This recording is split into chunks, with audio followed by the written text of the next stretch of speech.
मीरा भाईंदरमध्ये 24 मार्चला लागलेल्या भीषण आगीमुळे शेजारील इमारतीतील घरांचे मोठे नुकसान झाले होते.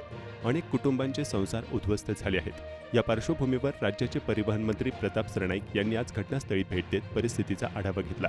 पीडित कुटुंबियांची भेट घेऊन त्यांनी सांत्वन केले आणि तातडीने आर्थिक मदत व पुनर्वसनाची मदतीचे आश्वासन दिले. मोकळ्या भूखंडावर फर्निचरच्या दुकानाला ही भीषण आग लागली होती. या भूखंडावर अवैधरित्या अनेक दुकाने थाटली होती.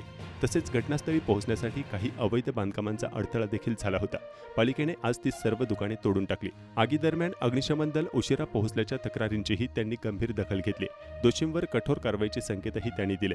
दरम्यान महापालिका व प्रशासन अधिकाऱ्यांच्या सोबत बैठक घेऊन आपत्कालीन यंत्रणा अधिक सक्षम करण्याच्या सूचनाही सरनाईक यांनी दिल्या. ही वस्तुस्थिती आहे. अशा घटना घडल्यानंतर प्रशासन जर जागा होत असेल नंतर जर कारवाई करत होते, ईश्वराची कृपा आहे म्हणून या ठिकाणी कोणाची जीवितहानी झालेली नाही. ज्या चव्हाण नावाचे कुटुंबीय दुसऱ्या माळ्यावर राहतात, त्यांचं एक 8-10 महिन्याचं बाळ होतं. त्या बाळाला घेऊन त्यांना घरातून बाहेर निघावं लागलं. त्यांचं पूर्ण घर जळालं आहे. काही त्यांचं सामान उरलेलं नाही आहे. बाळाचं साहित्य सुद्धा त्यांचं काही राहिलेलं नाही. अशी परिस्थिती होता कामा नये.